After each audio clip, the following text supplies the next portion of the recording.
10-year blueprint to ensure Malaysia remains a strong nation with unity.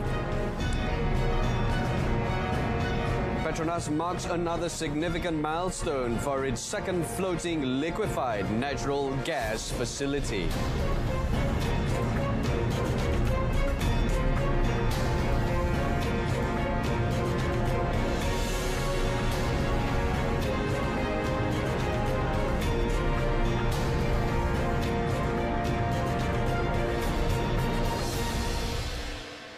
And you're watching News at 10 with me, Brendan Lepol. Prime Minister Tan Sri Muhyiddin Yassin today launched a 10-year blueprint to ensure that Malaysia remains a strong nation with unity at its core. The Premier said the national unity policy, based on the concept unity in diversity, outlines continuous efforts to nurture, strengthen and preserve the unity of the people. 3 objektif utama yang ditetapkan dalam bahasa ini ialah 1. Mengukuhkan perpaduan dan integrasi nasional berteraskan perlembagaan persekutuan dan rukun negara. Membentuk identiti nasional dengan semangat jati diri, patriotik, prihatin, toleransi, saling hormat menghormati dan bertanggungjawab. Dan ketiga, melahirkan rakyat Malaysia yang menghargai dan mengamalkan perpaduan. Tan Sri Muhyiddin also said that the government is very aware of the fact that unity is the pillar of the nation's progress. Therefore, unity in diversity based on this integration model is what the government wishes for the rakyat. He added this is because, based on history, Malaysians have accepted the fact the society in this country is multiracial and of various religions and cultures. The Premier said this when launching the National Unity Policy and National Unity Blueprint 2021 to 2030 virtually via the National Unity Ministry's Facebook. On another note, Tan Sri Muhyiddin said that the spirit of unity is shown by Malaysians regardless of race and religion when the country is still facing the COVID-19 crisis, helped the government to spread a positive message on supporting the movement control order and complying with the stipulated standard operating procedures SOPs.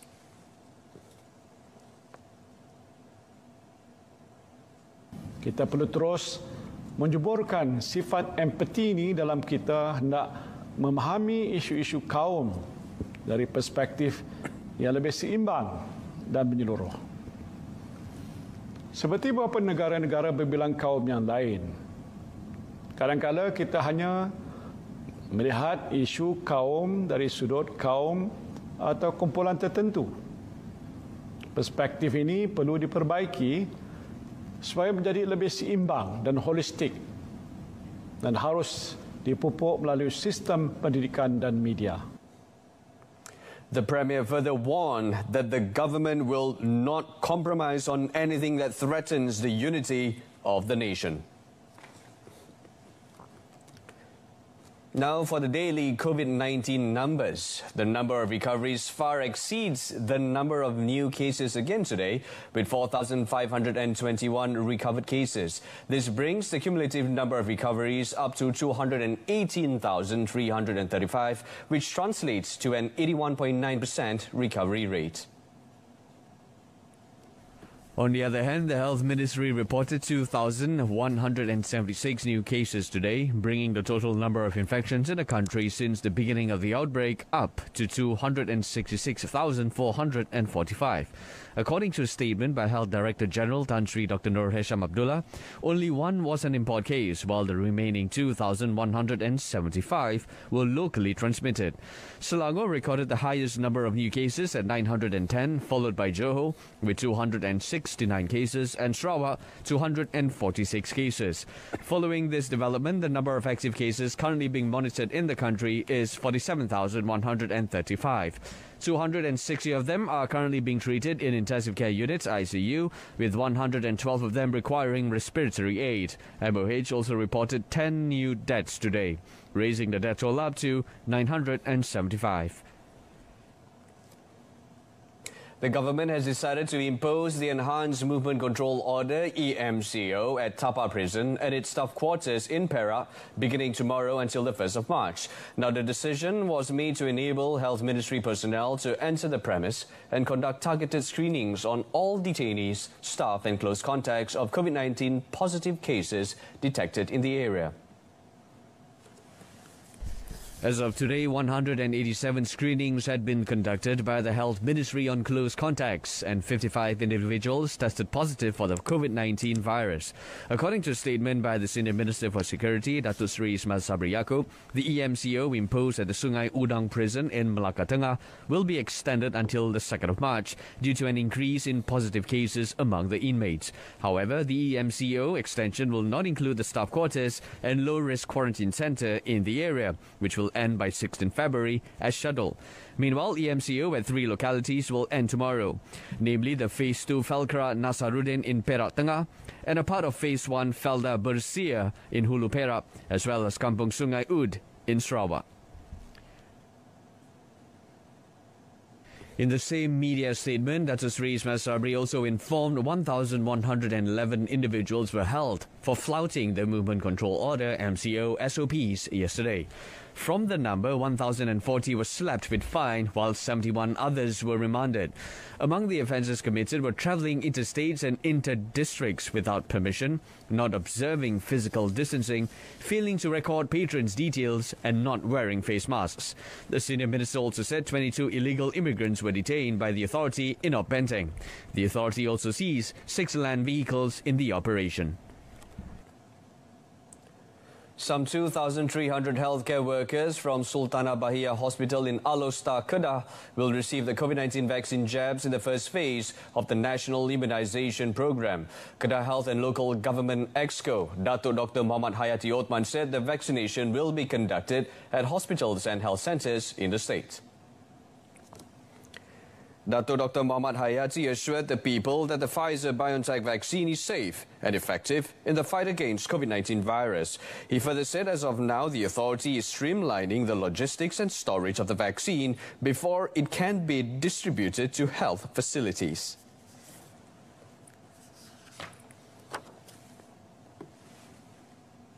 Untuk simpan lama tak boleh? Tak boleh. 2 hingga 8 ni biasanya suhu peti air kan? Dia 5 hari je dia boleh tahan. Maknanya dia kena ada stor negeri, minus 80. Stor negeri kalau pusat-pusat kesihatan yang nak bagi vaksin ni, dia kena ambil daripada stor ni.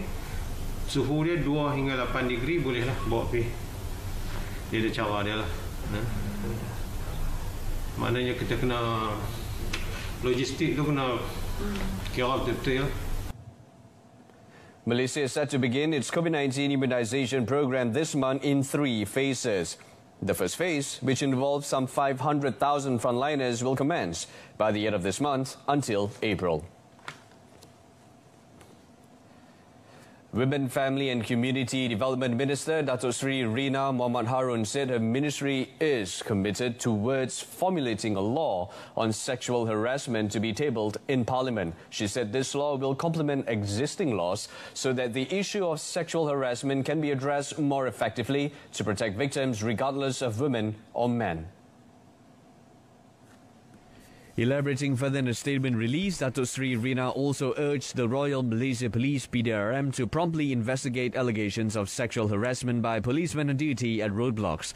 She said she took seriously the media reports on the matter, saying that the alleged act should not be taken lightly, let alone if it involved enforcement personnel. She also said immediate investigation should be done so that the victim is given protection and action taken against the perpetrator. The minister, however, added that in handling this issue, she hoped that all parties respect each other and do not question the credibility of PDRM that has sacrificed a lot in ensuring public order and security in the country. The media had reported that Bukit Aman had immediately suspended 2 policemen who were alleged to have sexually harassed female car drivers at roadblocks in separate incidents recently. Datuk Seri Rina further called on Malaysians, especially women, to come forward and lodge a report if they are victims of sexual harassment through talian kasih at 15999 or WhatsApp to 019 261 5999. But first, Petronas marked yet another significant milestone for its second floating liquefied natural gas FLNG facility, PFLNG Dua, with the achievement of its first drop of LNG production recently. This historic event signifies the ability of PFLNG Dua topside facility to produce on-spec LNG product, which further validates the technology concept of floating LNG solution for deep water gas fields. The company's first deep water FLNG facility is currently located at the Rotan gas field, 140 kilometers off Kota Kinabalu, Sabah. In collaboration with its upstream production sharing contract partner PTT Exploration and Production, it has successfully completed the subsea commissioning phase and achieved its first gas on 6 February 2021. PFLNG Dua is expected to deliver its first LNG cargo to customers by the middle of March 2021, and upon commercialization, Petronas will become the first global energy company to own and operate two floating LNG facilities. Together with PFLNG Satu, which first produced LNG from the Kanowit gas field offshore Sarawak in 2016 and was successfully relocated to Kebabangan field offshore Sabah in 2019, this game-changing solution allows for the processing of LNG to be done offshore, hundreds of kilometers away from land. Its versatility enables Petronas to unlock remote and stranded gas fields that were previously uneconomical to explore. PFLNG Dua is capable of reaching gas fields in water depths up to 1,500 meters and produces 1.5 million tons of LNG per year.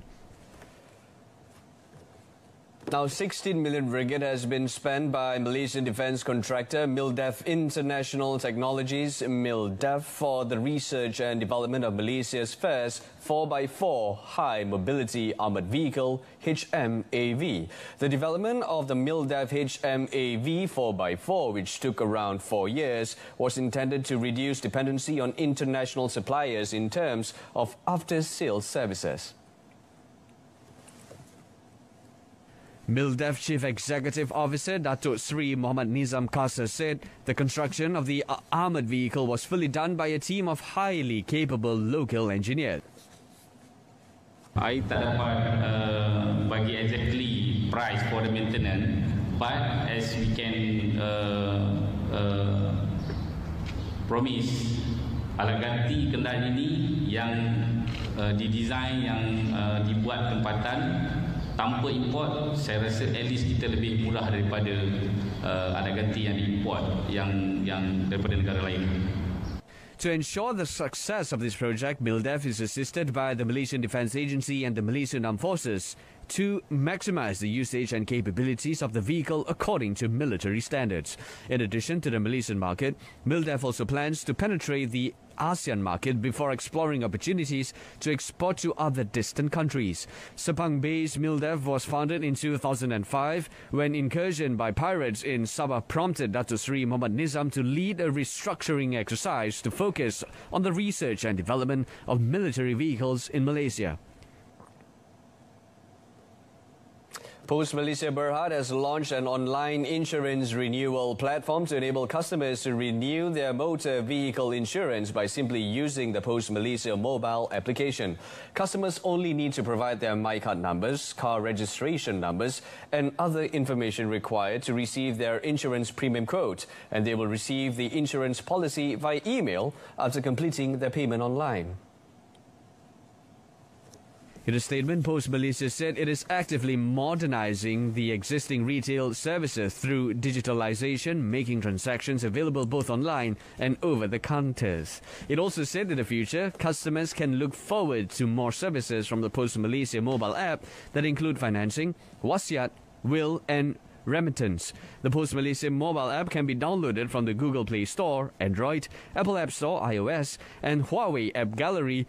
While for existing users, they need to update to the latest version of the Post Malaysia mobile app to begin using the e-insurance service. To date, Post Malaysia has close to 400,000 active users on both Android and iOS platforms who carry out transactions via the mobile app. The Malaysian Communications and Multimedia Commission (MCMC) advised internet users to always be cautious when providing their personal information while browsing social media and online applications, especially dating platforms. MCMC Communications and Corporate Department in a statement today said the internet has opened up opportunities for wider communication, including immoral activities such as advertising oneself as a sugar baby. This is due to the marketing gimmick of a controversial dating service, Sugarbook, in which an increasing number of Malaysian women are allegedly involved in, especially university students. Such claims should be investigated because the user profiles could be manipulated to deceive victims. It has recently been reported that Malaysia had the third highest number of sugar daddies in Asia, behind India and Indonesia, in the Sugarbook application, a sugar daddy sugar baby dating platform. MCMC also said that apart from Sugarbook, there are numerous other applications that also provide online dating service. Authorities will continue monitoring the Sugarbook application and would take necessary action against the users and platform owners should there be any violation of the law. PDRM would take further action if there are elements of prostitution involved. Meanwhile, parents and guardians are also advised to monitor their children's internet activities and observe suspicious changes in their lifestyle. Former Prime Minister Dato Sri Najib Tun Razak has failed yet again in attempting to remove former Federal Court Judge Dato Sri Gopal Sri Ram from leading the prosecution team in his ongoing trial for alleged tampering of the One Malaysia Development Berhad 1MDB audit report. This was the third attempt by Dato Sri Najib to recuse Dato Sri Sri Ram from prosecution in the 1MDB link criminal case. The first time he attempted was filed in another 1MDB case before a different judge, and the second was through a civil proceeding. Dismissing the Perkembangan MP's application, High Court Judge Muhammad Zaini Mazlan said the court found Dato Sri Najib's allegation that Dato Sri Sri Ram had been involved in the investigation against him to be unmeritorious. Dato Sri Najib had, among others, relied on the communications that took place between former Attorney General Tan Sri Muhammad Apandi Ali and Dato Sri Sri Ram as evidence on the latter's bias against him. However, Justice Muhammad Zaini reiterated that the applicant's apprehension of Dato Sri Sri Ram's bias was without basis. It was ultimately the court's bounden duty to ensure that a trial was conducted fairly in the interest of justice. The 1MDB's audit report trial has been scheduled to resume on 22nd February. Today's proceedings saw Deputy Public Prosecutor Ahmad Akram Garibs prosecuted, while lawyer Nur Shahira Hanapia represented Dato Sri Najib. First, the 2021 Malaysian Hockey League (MHL) is set to start on 11 March until the 3rd of April, with all players and officials involved obliged to adhere to the quarantine-based approach standard operating procedures (SOPs). The Malaysian Hockey Confederation (MHC) Competitions Committee Chairman Dato Sri Dr. Aniljit Singh said the organisation of the league has been approved by the National Security Council and the Ministry of Youth and Sports. Explaining further, he said around 600 players, team members and officials will be placed under the MHL bubble at a hotel or hostel for the competition, during which they are not allowed to go out except for emergency situations. He also said every team member is required to clear the polymerase chain reaction PCR test 3 days before entering the bubble on 10th of March, while rapid test kit antigen RTK tests will be conducted by MHC during the league. The cost for the bubble means after they check in on the 10th until the tournament finish will be bear by MHC. Saya berterima kasih lah. First of all, I terima kasih to KBS Minister Dato Sri Rizal Marikan, to MSN Dato Sapawi, to Menteri MKN, KKM. They have give us the green light and support for Malaysia Hockey to lead the league. The 2021 MHL previously had been scheduled from 14 January until 20 February, but had to be postponed due to the Movement Control Order (MCO) imposed since 13th January to curb the spread of COVID-19. That concludes this evening's news at 10. In our top story, a 10-year blueprint to ensure Malaysia remains a strong nation with unity. Join us again at 12:30 tomorrow afternoon. Till then, I'm Brendan Lepal. Stay tuned to Saluran Berita RTM and have a pleasant evening.